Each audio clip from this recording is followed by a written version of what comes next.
Hello and welcome to the Pickup WNBA Podcast. I'm your host, Cathryn Naiker. And I'm your other host, Freddie Rivas.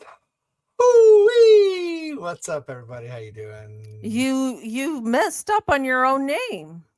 Did I? What did I say? I don't know. You sounded like you cut off the Rivas. You went Rivoo. Well, maybe I was just like, maybe I just came in so hot. My in-laws were watching. I think it was the Seattle. So okay, we're listeners. We're from Toronto, and my in-laws live in Buffalo right now, and the Toronto Blue Jays baseball team was playing the Seattle Mariners, and there's a player named Rivas, and the announcers from Seattle were really like hitting the name. They were like Rivas, and then some in-laws were like, I think they're saying your name wrong. And they came to me like, you know what? It's funny, but they're saying my name right.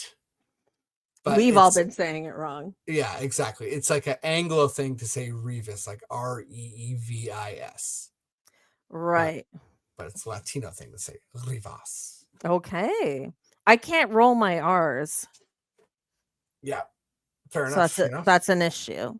That's an issue. But anyways, we've got some exciting news. But first, like us, follow us, all that good stuff. Freddie, take it away.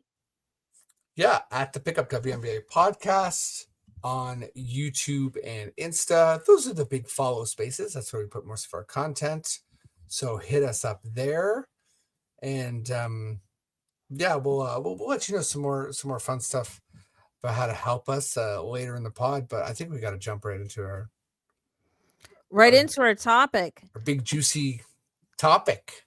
Okay, so some of the CBA negotiations have been revealed. It's all over social media, so you may have seen some of this, but essentially what has been proposed to the players is a maximum salary of more than $1.1 million available to more than one player per team, growing each year. Okay, so that's very significant. As well, the new league minimum would be more than 2,200,000, or sorry. Oh my God, why can't I say numbers? 220,000. And the average salary being around 460,000. So obviously these are pretty big numbers compared to what it used to be. As of this recording, we don't have a response from the players union, but this is big. This is juicy. I've got a lot of thoughts, but Freddie, let's start with you. What do you think? I think I'm going to come in with the absolute too long don't read hottest part of my take, which is we got ourselves a deal. Okay. I like it. Interesting. Yeah. So tell me more. So there's a lot of different moving parts, but I think, one thing I read, and there's the High Post Hoops fan-sided article here, is that the WNBA sees this as an attempt to swiftly end the negotiations. This is Stephanie Kaloy, by the way, the writer. And that's because of things are going to start to get very messy with the expansion franchises and the dates of the lotteries, and it's going to start unraveling for the league. Yeah, they need to wrap it up. They need to wrap this up, and this is desperate by the league. So do I think the players should just accept this? Not necessarily, but I do think there is a chance for it to get ugly. So by that, I mean for there to be a chunk of the season missed, for there to be really kind of like maybe Engelbert gets fired. I think that like this is the cleanest sort of deal where for the most part, the players are going to be getting the key things they want, which is revenue sharing and a massive salary bump. Mm-hmm. The other things that are, obviously very important: prioritization, roster expansion, better facilities, better retirement, like lots of really, really impactful things. But so yeah, so and I think the reason the like it's telling to me that you haven't heard this unanimous response from the players being like, get this out of here. This is trash. Because I think all the players are together right now and they're being like, whoa, whoa, whoa, whoa, whoa. This money's about to change my life. And then I think some players are obviously being like, it's not enough. It's not enough. We need more. And then I think there's a lot of players who are like, I know we need more, but holy shit, we're really getting a chunk of this. For the record, you haven't seen any specific player reactions to this because I haven't seen a any. single player reaction. Yeah. Okay. Just no, I haven't. But I want to, because you're saying like some players think this, some players think that. But I just want to be clear that that's speculative. Pure speculation. We don't have any like quotes or anything like that. Just yeah.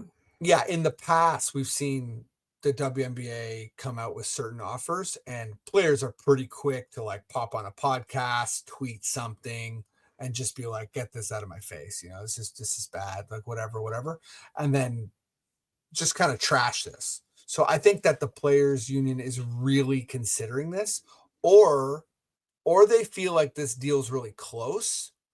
So what they've been given is a certain amount of respect. So I think that again, all speculation here, but I think that the talk is that this is a respectful offer and let's work with this offer. Like we can work with this. Right. Okay, so interesting thoughts. So as far as like the pure salary dollar amount, I do agree that I like this generally. However, we don't know what the revenue share offer is. And I think that's a big deal and that's a big caveat to whether the players actually move forward with this, but just in terms of the salary itself, I like it. With the revenue share, now the NBA is at 50% revenue share. And a month ago, if you recall, Adam Silver was talking about how the players can expect a huge pay increase, but maybe the revenue share model isn't going to be the move right now. Now, there's a lot of talk against that notion. And I think that is where, if anything, this negotiation might get held up. Because I believe right now, I don't know, Freddie, if you're able to Google it real quick. I believe right now it's around 15%. But I'm doing that based off of memory, so I'm sorry if I'm wrong about that. Sorry, what's 15%? The current revenue share for the WNBA players. So, I'll give this a quick Google, but it's not a revenue share at all. It's a 9% revenue split. Oh, okay. Thank you for the correction. So even worse. So they're making, the simple math is like whatever the WNBA makes or loses is 91% on the owners and 9% is it like 9% on the players. Right. So a revenue share like at all is very significant for me for, like a couple of reasons. One of the big things is that for future negotiations, they can say, well, here's how much the league's grown. And you've seen that reflected even in our own salaries, which A is great for money. And then B, it's really good for secrecy and for very wealthy owners crying poor. Right. Because a lot of that stuff is kept secret, like just when you're in the private world, things aren't disclosed necessarily. So I was just reading an article that was saying no one actually knows Kathy Engelbert's salary. There's estimates, right? That it's $2 million, but they don't actually know the salary. They don't actually know the worth of the franchise. So you have these people being like, oh, the WNBA loses money or this or that. And it's all speculative. And all you can really grab onto is a purchase where it's like, oh, wow, this, the Connecticut Sun were sold to blank ownership group. And this is what they were sold for.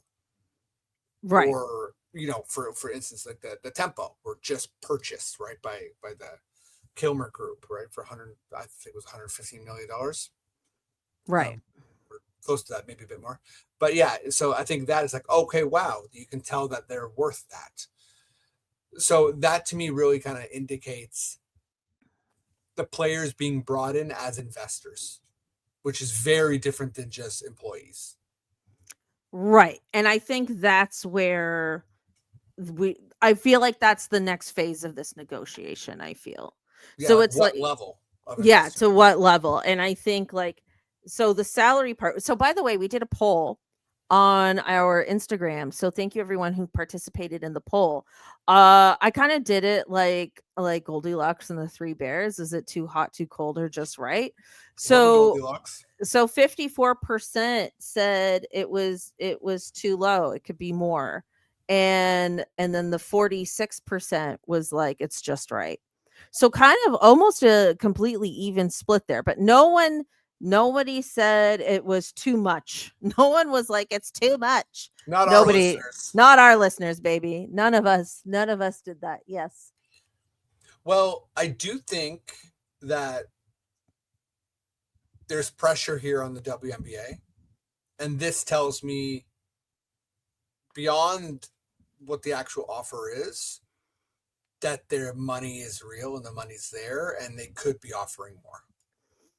I love that. I 100% agree. Like one of the thoughts I had when I read this was like this should have been on the table sooner. Right? Like I think that's a mistake that they made. Like why wasn't this on the table before these last couple days? Like this is frankly this feels like where we should have started. Sure, from the player's perspective, but from the owner's perspective, if you started here a couple months ago, maybe That it's going to be even more. It's going to end with $3 million salaries, and maybe they knew that. Yeah, but then also you avoid Nafisa Collier having a viral press conference stating you have the worst leadership in the whole world. Mm-hmm. Mm-hmm. And so you could have kind of this. Engelbert should be fired craze, like you know what I mean? Which she has not been fired. She's been leading all of this still. Yeah, so that's a whole interesting part of this to me that you're bringing up, which is let's say this podcast comes out tomorrow on the 20th and or late tonight on the 19th, and it's becomes like old news quick and they sign a deal. I think an interesting question going forward is what damage did the league incur or not, if any? Right. And I think like a bit of a devil's advocate take to what you're saying is I think the league feels that if none of these key dates are missed, who cares about the Nafisa Collier thing? Yeah, I think if we're not going to fire Engelbert, like it's all good, If the key dates are hit, then I think it's overall going to be considered a success. These negotiations, because the fans, people are going to forget about it. People will move on, and as they should. If the players get what they want, they come to agreement. Why wouldn't we move on? We should move on. But I also think like one thing I wonder in all of this is that is their relationship as fractured as the media has portrayed it to be? Now, I'm not saying it isn't fractured. I'm just curious because, she wasn't fired. She's still there. She's, a pretty serious and, we both consider decent offer has been put out, just salary speaking. It seems like, I mean, maybe, I'm very pro the Nafisa Collier press conference, but maybe it was like a bit of a kick in the ass that she needed, Kathy. You know what I mean? Exactly. Like maybe she's really like she probably didn't say all the right things to the media in the immediate aftermath. But when you're sitting with it, we're about 2 months removed from that press conference. Like, there's been time for it to sit in. And I wonder, I don't know. I wonder if maybe she's like had some time to like reflect and is actually trying to repair this relationship based on this offer. I don't know. I wonder. And it might also be Nafisa being just brilliant and crafty, and with all the rhetoric that we hear about the players and just accept this and accept that, and you should be happy that what you have, sort of thing. That was really a shot across the bow from Nafisa, and I don't think they're friends, but for all we know, behind closed doors, Kathy, goes up to Nafisa and says, "Wow, you really came at me." Yeah. And Nafisa says, "Isn't that what you wanted?" And Kathy just laughs. You know what I'm saying? Ooh, Because yeah. I think it's like it's all business, right? So you know who understands business? Kathy Engelbert. So Chess, not checkers, baby. Chess, and not checkers. it allows Kathy to go back to the owners and be like, "Hey, they hate me. I'm so aligned with you that they hate me." So you know what I'm saying? Maybe. So owners, I don't know, I can't even advocate for you anymore. They literally just they hate me. So the whole league agrees with Nafisa. They're coming out of the woodwork to say that I'm the problem. And I've been representing you too much. So I'm going to get replaced by someone who doesn't like you. I'm going to get replaced by someone who is way more a pro player. So it's time for you to pony up. It's time for you to show up because I'm the only ally you have. And again, this is so much projection. Yeah, we don't know. We're just speculating. We're guessing. First, let me just throw this out there too. Okay, look at my basement. Okay, I don't know fucking shit about business.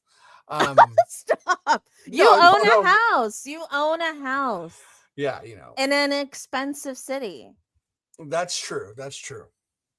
I am in a bachelor apartment. That's a little I know about business. This desk right next to the front door. Okay, that's how I'm living right now.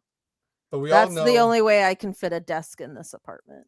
We all know that clowns in comics don't buy houses, and this is intergenerational wealth being transferred. And I'm happy and lucky. But congrats on your intergenerational wealth. Oh yeah, that's what I always wanted. But yeah, anyway, so we don't know all what is like. All we know is kind of like this competition for public favor. That's what we know. That's why that's what we podcast about. So do you think the release of this information, the fact that we even know this much, is about public favor? Definitely. I love that. I didn't even consider that. Oh, it's all a game, because I think that this, I'll only speak for myself, this is having a really calming effect. So it's, the owners probably know too that they're coming out with this offer. The average fan's going to see $1.1 million and they're going to say, "You better take this or I'm going to turn on you, the players." Ooh, interesting. $220,000 minimum salary. Most people don't make that. Right. And that this isn't me saying, even siding with that, because I think if you live in a capitalist world, this is how this is kind of how the product works, right? Like they deserve more. My therapist tried to raise my rate, and I was like, "I'm good. I don't need therapy anymore." Damn. Not great. No, but she was raising it by like a lot. Like a lot. And did she say like, "Okay, it's all good"? I'm so sorry. She was very apologetic. And then offered to go like bi-weekly, or like to give me the current rate for like another 10 sessions. But I was like, if I got to move on, I got to move on. Damn. But that's the economy, baby. Talk about, so much about business. You're the one who caught on to the fact that this is just about public favor. Yeah, maybe. No, I'm giving you credit, Freddie. I mean, I do think that. I do think that there's a lot of kind of Um, Smoke and mirrors here. there's one other thing I wanted to tell you. So I was reading this article about this in The Athletic, and there's something that they mentioned that I haven't seen in the other articles that I thought was super interesting is the fact that officiating has come up during these negotiations. Officiating has entered the chat. If you recall, the officiating during the playoffs was particularly controversial. We had a lot of controversial moments in regards to disagreements regarding this, particularly with the Lynx, but really throughout the playoffs. Like every coach was complaining about it. And so the only statement was that we are aligned in our need for standards across officiating. So the league is addressing this during the CBA negotiations, which I thought was super interesting because I wasn't expecting this to be a part of this conversation. Like I don't know how it relates to the CBA beyond just like the safety of players. Um so it's going to be evolving, and I guess that's why it's a footnote in this article, because there's still more to be known, but just wanted to let you and our listeners know that this is a part of it. I thought that was super interesting. That is very interesting. I feel like, um, yeah, I'm not sure. I'm not sure I even have a take on that. No, I mean it's more like yeah, we'll wait and see how they approach it. But to me, this is an admission from the league that the officiating, what we saw over the course of this last playoffs, was subpar. I feel like it's a low key admission from the league that was actually the case. And it's also addressing like a grievance. Like I remember, I said too, like I thought that the complaints about the officiating was also meant to bring in fans, and I think that it did. But yeah, this is definitely an admission to say like, okay, this is a problem we're going to work for. And when we read that, when we were sort of learning about it, like just how the league, like the G League of the NBA and the WNBA, sort of have been acting as like these like training leagues for Right. for the NBA. That definitely is a really substantial issue. You don't want people using the referee system of the WNBA as a vehicle to get elsewhere. Otherwise, like you're constantly going to be like retraining refs and losing your best refs, and it's just so hard to kind of be consistent. And I think I always say with refs too, it's such a hard job. It's Mhm. so hard. It's so fast. We watch it on TV and we don't realize. Like I think if you're able to sit closer, see the players. We had the luxury of going to that links and those links and sky practices during the preseason, and just the absolute speed of the drills, and we didn't even watch a scrimmage. You know what I mean? Just the speed at which the game is played, it's really quite difficult to be a consistent ref. Right. I agree. Freddie, I think it's your fun question time. It is my fun question time. I'm just going to throw in one thing that I saw in the TSN article. It was just sort of a roundup thing. But another issue seems to be the players want to get rid of the core system, like coring players. So that's a bit of a sticking point as well. The league doesn't want to get rid of it, and the players do. They don't want to be cored? Yes, because I think Oh, I find that surprising. I think it limits their free agent like flexibility, right? Like it limits their movement if they're cored. And I But you think can't be cored as a free agent. You're a free no, I mean agent. sorry, if you're I think it just limits movement within the league if you have sort of players that are kind of like designated to, like if you're because I don't know how it works, but I feel like if you're a core player, you can't like demand a trade. It's just I don't think it's good for player flexibility. Okay. Interesting. But yeah, FFQ, let's jump in, baby. Um, so here's my FFQ to you, and bit of a mouthful, but I think these are the FFQs which sometimes produce good stuff. If you were a power broker in the CBA negotiations, whatever that means for you, what's something silly you would try to push through? So everyone's at the table, but we're close to a deal. And you're like, hey, no, there ain't no deal until blank happens. And everyone's got to listen to you because what you're saying carries weight. I'll start. So mine, I would say, a lot of silly things I would want to put through. I think if I'm coming from the player perspective, something silly I would want to put through is, Wait, I thought this was the power broker. You said power broker perspective, which I assumed wasn't a player perspective. Well, to me, it's sort of like power broker. Like you, what you say carries weight. Like if you're Asia Wilson, and okay, you're like, I want this. Or if you're like an owner or something, like you can kind of be like, this is like, I demand that this happens. Okay. Whereas if you're like some assistant coach and you're like, more love for the assistant coaches, people be like, shut up, you know? Okay. Okay. So I think, anyway, so from the player perspective, something silly I would want is more kind of like social media, like documentary stuff that is like more documentaries.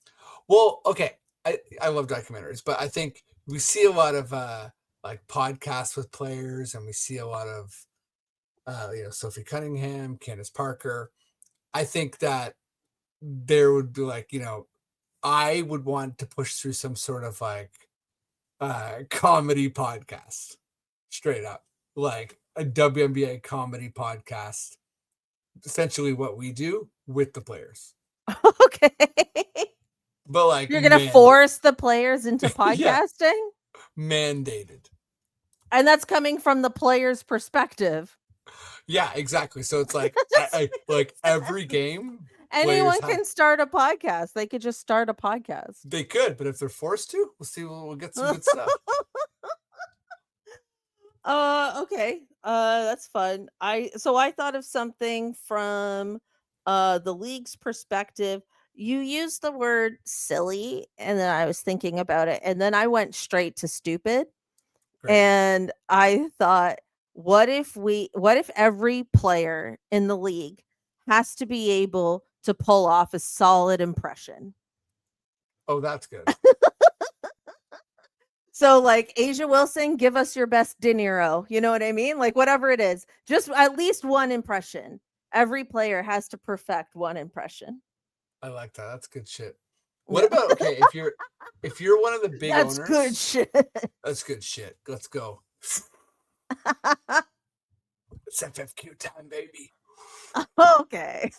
Hire us, Engelbert. The sad part is we're always sober doing this. If anyone's wondering. Listen, we're looking for more sponsors. We'll get lit, Yeah. Well, yeah, we'd do it. Come on now. What about owners? Like if you're one of the big big money owners, like whoever the poorest owner is, or like cheapest owner who has the worst facilities, you get like pants center court. Pantsed. Like, pants. Your pants get pulled down. Oh. And you have to try and like run around the court. Yeah, I gotcha. Huh? Yeah, and then the Connecticut Sun's like, no, we're selling. Chicago Sky, you're next. Anyway, that's funny. Did like pants, like I wonder what pants, like if I knew I was getting pantsed, then I'm going straight to tearaways. Yeah, for sure. Definitely different vibe if it's a woman. You got to be like a bit. Yeah. Come on, Freddie. We can't be. No one said there couldn't be anything under the pants. Yeah, for sure. Like, there's got to be body. Keep it. They got to be prepared to a certain degree, like boxers. Yeah, we're not trying to put out any illegal, non-consensual ideas out here. Okay, that's amazing. Hi, Zelda. If anyone's watching on YouTube, by the way, thank you for watching on YouTube.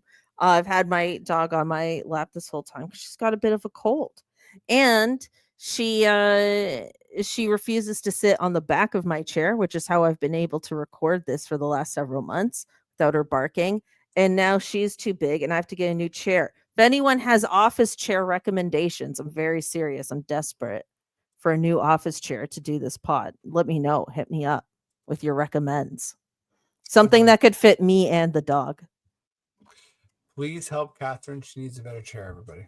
Yeah, and let us know what your impressions are. Let us know if you got any good impressions under the bag.